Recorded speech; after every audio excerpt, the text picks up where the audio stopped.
Thank you very much for welcoming me this evening on this very wet evening here in the UK. I wanted to share with you really, as we've spoken, really what the trends are in UK gardening and some of the top new varieties that I've seen come onto the market in the last 5 years. When people think of UK gardens, they might assume a very warm feeling, such as this picture here. England has some fantastic gardens, and years gone by, many people had much larger space, more time on their hands to grow wonderful flower borders, as you can see here. The tradition in England is very much about mixed flower borders, plants that can be cut for the house, mixed with vegetables, annuals and perennials. And as I say, people had a lot more space and a lot more time in years gone by. The modern garden, however, is very different in today's Britain. Houses, like most of Europe, are getting smaller. The space for the garden itself is a lot smaller. And people are busier. We're all busy people. We're traveling a lot more. We're social. And the garden is really becoming an addition to the house. It's more of an outside living space. Certainly the younger generation are more interested in having plants. They like plants in their garden, but they've got to work hard for that space. Example in this picture here is a very small space, but people are using it for sitting, enjoying social activities. So plants need to look good for a lot longer and be a lot more durable for the climate that we have in the UK. Now, this was not a picture of myself earlier on today, but in Britain, most people assume that we have a lot of rain, which we do, but the rain isn't all the time. And what's quite interesting is I've got some graphs to share with you, kind of the climate in the UK. Because I think it's really important. We need to look at what the climate is doing here in the UK to really have an influence on the plant varieties that we're going to target our consumer with. One big thing that we're affected by in the UK is the jet stream. And, there's lots of predictions, and weather forecasts often say that, we have wetter periods. And certainly this graph here shows you that we typically have wetter winters. But what I've noticed, certainly over the last 5 years in Britain, is that we have prolonged periods of wet or drought or extreme weather patterns. So it's difficult to tell. And if, as you can see on this picture here, we're not necessarily getting wetter, we're not necessarily getting drier either, as the next slide will show. But really what I wanted to summarize from this is to highlight that the UK is quite changeable in its climate. So when we're thinking about the plant varieties to sell to our customers and for the consumer, plants have got to really stand up to this extreme temperatures and extreme weather conditions. You can see here from the chart that the temperatures are similar, but we're noticing particularly in the winters we do tend to get warmer winters over the last few years. The temperatures are rising in those periods, and combined with the wet, it can be quite a warm wet period, so quite a difficult growing for some plants. But of course it brings great opportunities for other plant genre which we can look at. So it's quite interesting. The UK isn't necessarily getting drier or hotter all of the time. We're certainly seeing that for some periods, but the weather is very changeable and we can get stuck with those weather patterns for quite a long period of time. So let's look at some plants now. What's really trending and more importantly, why? And I've really tried to pick some of the classic, what I would call British plants that you would associate with British gardens and put a modern twist on them. And the first is the sea thrift, the classic sea thrift, in an alpine plant, great, very hardy. In the past would have been grown in rockeries and alpine gardens across the UK. But these plants would only flower for a short period, really from April to May, and then they would tend to fizzle out. And and sometimes rot out in the winter. Armeria Dreameria bucks the trend on that. It's not only flowering in spring, it's much larger in its flower, and it goes right the way through the season. Plants here in the Midlands, we've overwintered in our trial grounds. They started flowering in March, and they're going to keep going right the way through to the frosts. And what a great plant. Good evergreen foliage. It's a popular modern classic, so it can be used as a patio pot. Larger flowers, so it's more visible and enjoyable for the consumer, and very weather tolerant. You know, these are still quite compact plants, so it can be grown in containers. And you know, the great thing for me is that long flower season. So if you think about the modern consumer that I was saying, you know, they don't necessarily have much space. Those plants really count that they pick. So we really like this new genetic that we're seeing becoming more trendy. Now, climbers, very, very trendy, very popular in British gardens, but again, shrinking them down. So Clematis Boulevard, great genetics for the garden, makes it more accessible for the patio pot. So on a short climber, on a short frame, they can be really presented well in the garden. Great for bee friendly.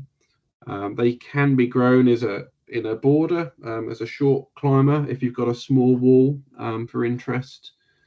Very easy to grow. You know, most of these are first year flowering from the size that most growers offer in the country, and very fast to finish for the grower, which is one added benefit. You know, certainly a 9 centimeter liner that's offered can be really helpful for the grower to really fast finish. Whereas in the past, lots of climbers have been needed to have lots of stake and tying, lots more labour. But most importantly is it's long lasting for the consumer, and a great range of colours that there are in this genetic. Delphiniums, and particularly here I've selected the Delgenius. And what we've noticed with delphiniums, it's a classic British plant. In the past, people have had the very large flower stems. They've needed a lot of care in staking them, growing them, nurturing them. And then if we get wind in the summer, the flower stem snaps off. We've all seen those pictures of the Chelsea Flower Show with people taking the huge flowers home. Britain loves delphiniums, but we want to make them more modern for the modern garden. So they're not really compact, but they're a good mid-height. They can be grown in containers, multiple flowers without the need of pinching or plant growth regulators. So it keeps it more friendly and environmentally friendly for the consumer. Bringing that delphinium into the patio or as a small plant in the front of the border. So a superb plant for low maintenance gardening. Digitalis, another plant that's really popular in British gardens, tends to be biennial, a lot of the seed raised varieties, but we're bringing here a modern twist on that. Variety that's been popular over the last few years is Digitalis Arctic Fox Rose. It's a wonderful variety, just like the Armeria I mentioned at the beginning. This one goes right the way through to the frost. Starting in June, I've seen flowers on these in October. So it's a great source of nectar for bees to pollinate right the way through the season. Grown well in a patio pot, presents fantastically well, and multiple flower shoots from that first plant. For the modern garden that wants to have a little bit of interest in the winter, semi-evergreen foliage. So it's one that we really like here, and one that's gaining momentum in the British gardens. Leucanthemums. Now, one of the downsides to leucanthemums is they tend to have a wet dog smell. And for the modern gardener, this is really not attractive. So trying to, take a problem like that and turn it into a new solution. And I think the Leucanthemum Real-series has done that. Newer colours, but the older genetics of these, clean foliage, nicely presented. They're not the smallest of Leucanthemum on the market. They're a lot shorter. But for the modern patio plot, you want something really presentable. And the Real series, I feel, do just that. Fantastic series, good foliage and great flower colours without that horrible smell. So a real good one for the modern garden. Lupins are another very popular classic British plant. And again, there's some old traditional varieties with very tall flower stems. And those also in the modern garden can get certainly battered by the wind and the rain. So we try to look at new solutions really in lupin. There's an old variety called Lupin Gallery from seed. And as the genetic has become older and older, then it's become weaker. So Legendary we really like here in the UK. It's a super genetic. It's selected from older genetics to make it more vigorous, more interesting. Multiple flower stems, more of a controlled height for the consumer.